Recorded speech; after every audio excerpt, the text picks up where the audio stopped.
Olá, pessoal. Vamos lá, mais um exemplo sobre as relações entre carregamento aplicado uniformemente distribuído, nesse caso.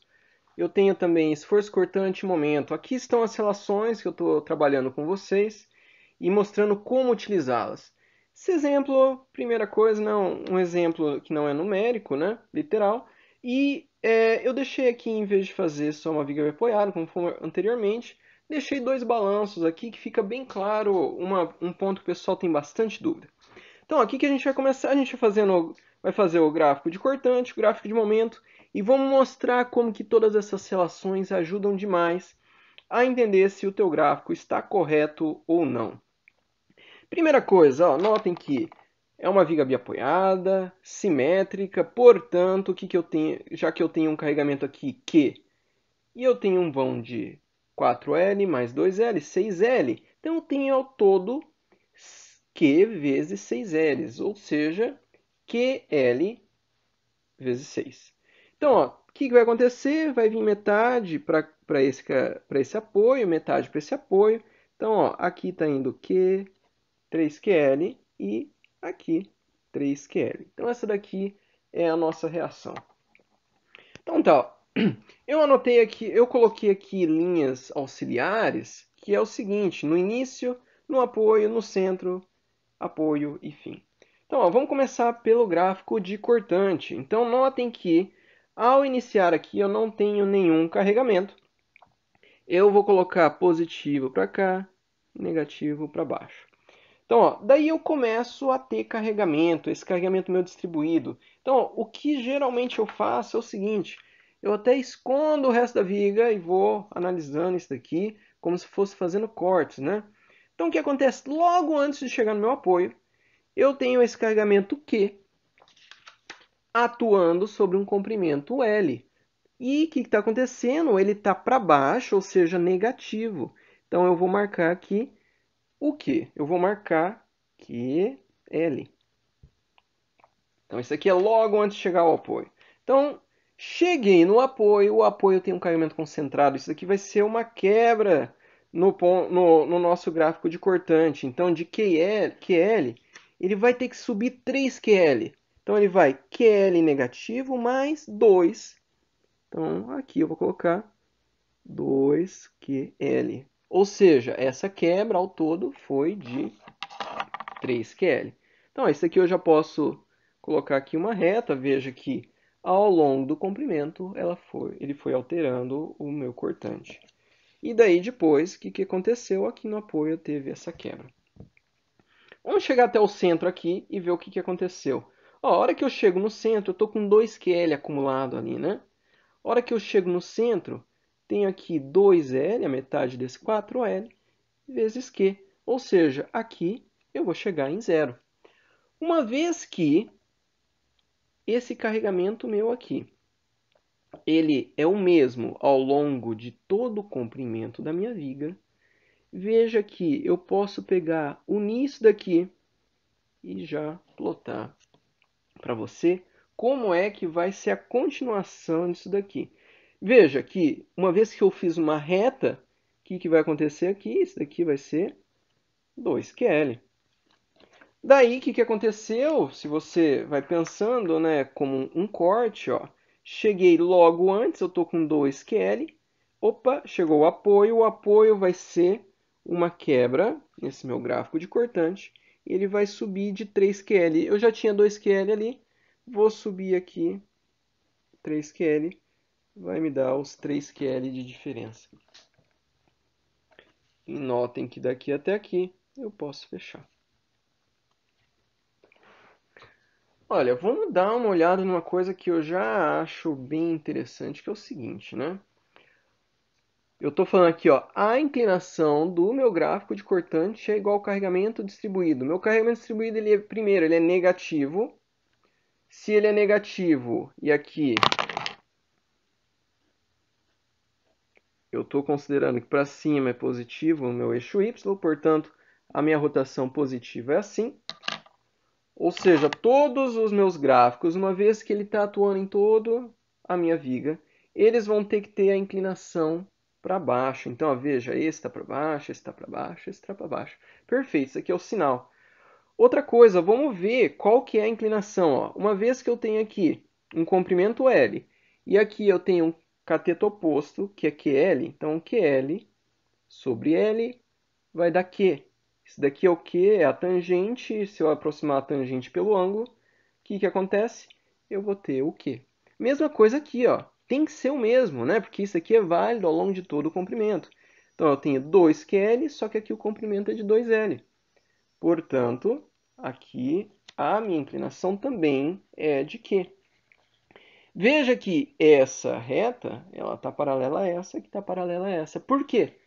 Porque este Q aqui, ele atua ao longo de todo o comprimento e ele que vai ditar qual que é a inclinação, qual que é a mudança, como é que acontece a mudança ao longo do comprimento. Muito bem, agora vamos fazer aqui o gráfico de momento fletor. Momento fletor, eu também tenho a tendência a ir olhando por cortes, que nem eu fiz o do cortante. E agora, a gente pode fazer por pontos, né? Primeiro vamos fazer por ponto e depois a gente usa as relações aqui. Então, a primeira coisa, o momento fletor aqui é zero, não tenho nenhum carregamento aplicado, né? Se eu tivesse um momento concentrado e aparecer alguma coisa aqui no final. Se eu não tenho um momento concentrado no final, é para chegar em zero, hein? Então, o que acontece? Agora eu tenho esse carregamento para baixo. Então, ó, vamos olhar como um corte. Então, eu tenho esse carregamento de quê?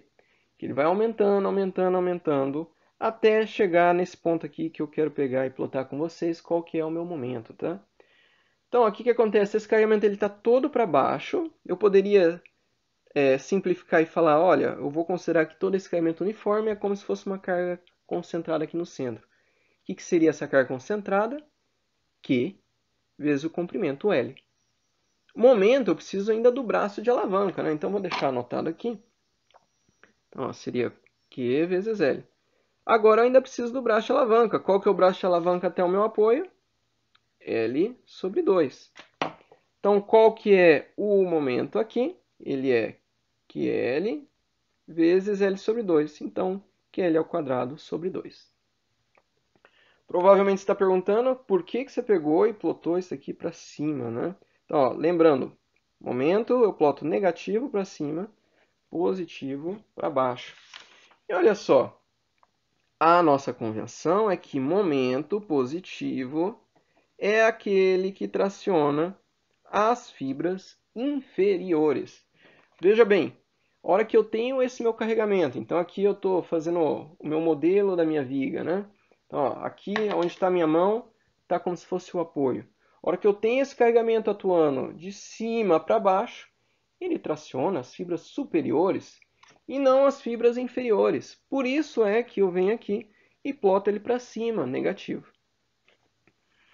Muito bem, posso continuar fazendo isso daqui por pontos, né? Então, ó, vamos pegar e vamos fazer que o próximo ponto é aqui no centro, tá? Então, vamos olhar aqui para o meu centro. Eu já vou marcar aqui, eu já tenho já sei qual que é o valor, na verdade, né?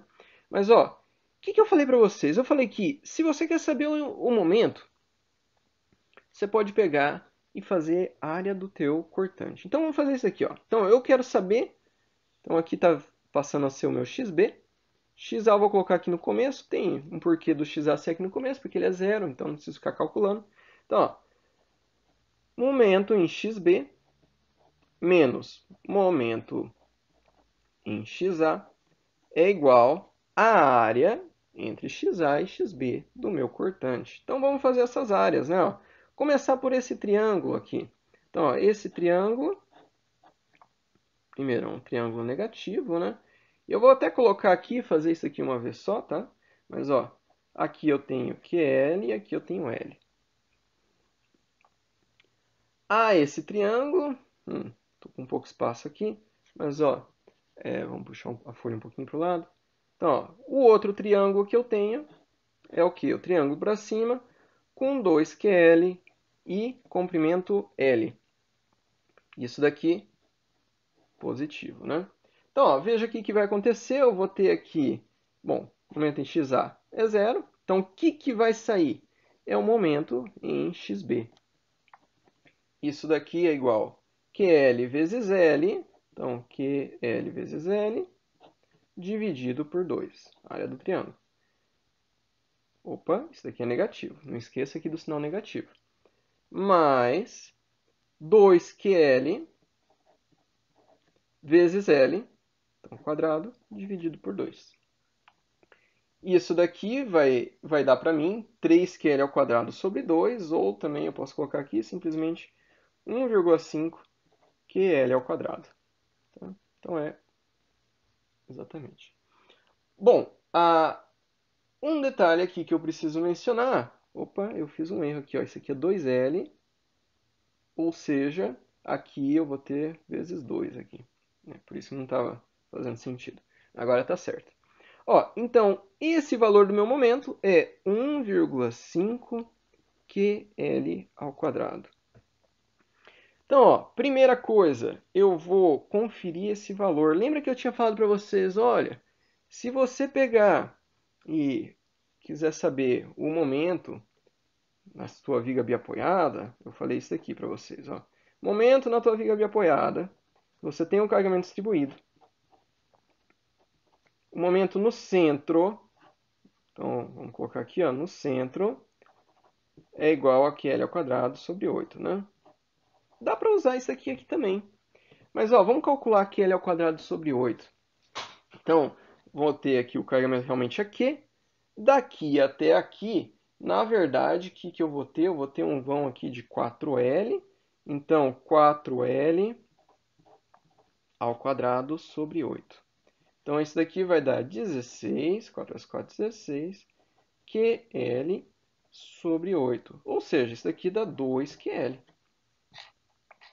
E daí você vai falar para mim, professor, o que aconteceu? Isso daqui já... QL ao quadrado, desculpa. O que aconteceu? Essa pergunta já me fizeram anteriormente, que aqui deu 1,5 e não deu os 2QL ao quadrado que você estava falando. Mas calma aí, né? Ó, você tem que pensar que você vai... A gente fala... os meus professores falavam assim, você vai pendurar o momento a partir do ponto em que ele está te ancorando. Se eu tivesse começado do outro lado, ou simplesmente eu sei que esse gráfico aqui ele é simétrico, eu sei que isso daqui ó, é QL ao quadrado sobre 2 também, nesse apoio, momento. Então, o que acontece?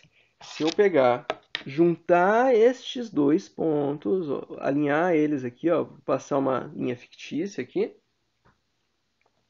e eu medir daqui até aqui. De fato, isso daqui, você sempre pode fazer esse pendurar, tá? Desde que você não tenha nenhum apoio ali entre eles. E isso daqui tem que ser 2QL ao quadrado, ou no meu caso, QL ao quadrado sobre 8, né? Que é a fórmula, né? Então, ó, veja que realmente eu tenho meio para cima, 1,5 para baixo, vai dar certo. Agora vamos dar uma olhada em inclinação também, né? Desse gráfico. E vamos projetar aqui o meu gráfico. Vou descolocar uma outra cor, porque já usei bastante o preto. Então, ó, começa em 0 e ele vai terminar aqui. Vou começar primeiro por esse pequeno balanço, né? Então, veja, ó, ele começa bem pequeno. Esse ângulo, aliás, começa a 0. Pelo seguinte, ó, eu estou falando aqui, ó, a inclinação do meu momento é igual ao meu cortante. Então, ele começa a 0 e daí ele vai aumentando, aumentando, aumentando. Então, a minha barriguinha aqui vai ficar para baixo. E daí, depois que ele acontece, ele começa grande e daí ele vai diminuindo, diminuindo, diminuindo até chegar em 0 aqui, que é o ponto de inflexão. Esse gráfico ele é simétrico, portanto, aqui e aqui. E ele é simétrico por causa da característica da viga mesmo, né? Então veja que esse daqui passa a ser o meu gráfico de momento. E aqui eu tenho todas essas parábolas, né? Uma coisa também que é interessante é que da mesma forma que eu fiz o QL ao quadrado sobre 8 aqui, poderia ter feito aqui, ó. Então, se eu aqui ou aqui, tá? Em qualquer um dos balanços. Então, eu posso pegar esse ponto, ligar por uma linha. E daí, ó, cuidado com isso, tá? É perpendicular ao eixo da viga. Você pode vir aqui. Essa distância entre essa tua linha imaginária que liga os dois pontos e o teu gráfico, ele é qual que é o vão? O vão também é L, que é L ao quadrado, sobre 8. Então, no centro, sobre essa linha imaginária você começa a contar até a tua parábola é QL ao quadrado sobre 8. Perfeito, pessoal. Com isso você viu que a gente conseguiu usar todas essas relações e entender muito bem o que estava acontecendo no meu gráfico e verificar todas as premissas que eu tinha colocado aí. Muito obrigado, pessoal!